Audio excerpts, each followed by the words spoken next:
Tingnan.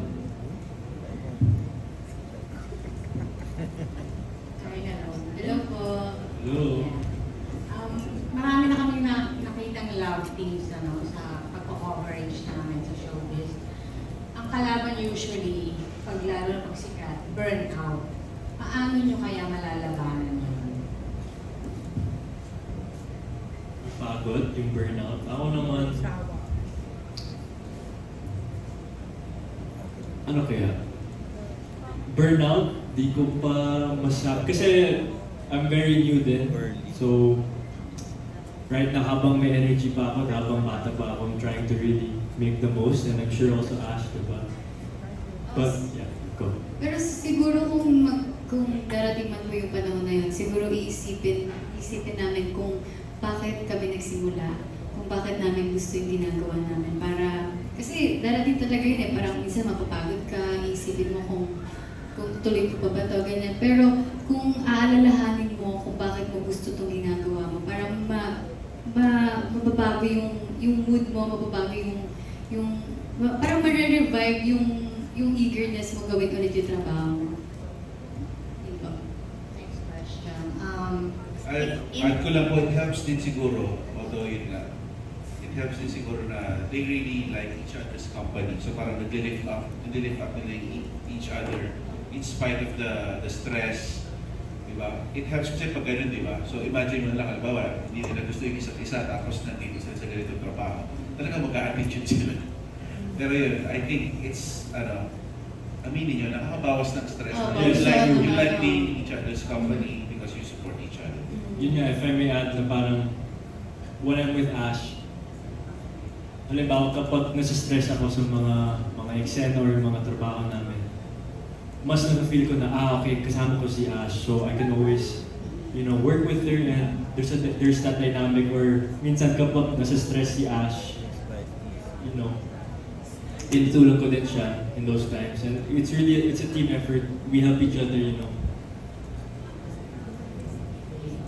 Next question. In some level, minamahal nyo na ba ang isa't isa? Pakinggan mo. Yes, direct. Ang una? Yes. I mean ko talaga, like, there is love talaga. Because we have this bond, the amount of time that we've worked with each other and everything. We're really, really, really good friends. And there is that bond, and syempre naman because she's my friend, there is that love, and I really appreciate Ashley for who she is. And definitely, I would say that she's helped me so much in my journey because kahit bago pa ako, she makes it easier for me to work in some of these sequences, and yun, ikaw. Ako, same po, syempre may love din. Kahit sino lang. Hindi, syempre, love namin si Derek. Totoo yun, kasi mas makakapag-work kayo ng maayos if love niyo yung isa't isa. And sobrang thankful talaga ako na ang kasama ko ngayon ay si Andres. Kasi sobrang mas magaan talaga, tulad po na sabi ni Derek, mas magaan magtrabaho kapag trust mo or comfortable ka sa partner mo. Thank you po. There we go, and I think that wraps up our Q&A session. Manito Standard, let's call in Mickey Wan.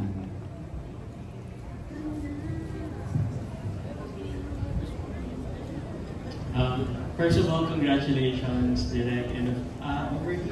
Hello po.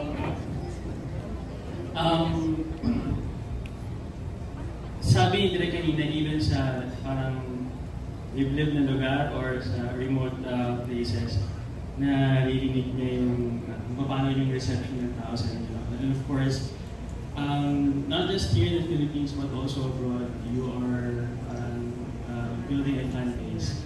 And how does it feel that there are people of different ages resonate with you, with your talent, and with your love team? Okay, Ashley na tayo.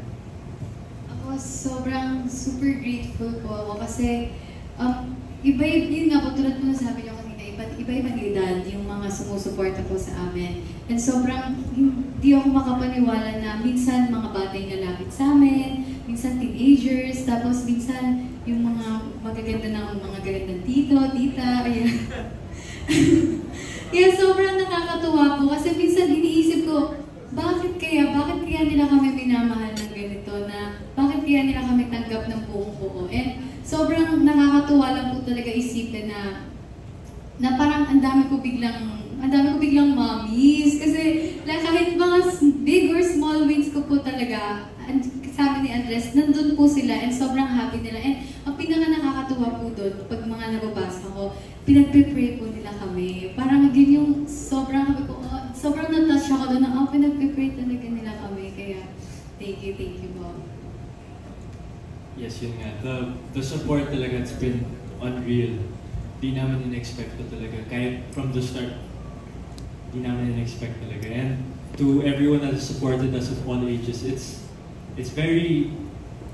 eye-opening din kasi parang na-realize ko na, okay, like different age groups appreciate us and enjoy us and are fans of us. And kahit yung mga edits na nakikita ko and yung mga comments, the few comments that I've seen and read, it really nakakatuwa talaga because I would have never expected that it would get to this point really. And I'm just really overall thankful for all of them. And also, it's so nice that we really appreciate each other as on-screen partner. I'd like to ask Lalo, I'd just like to piggyback on the title of the film.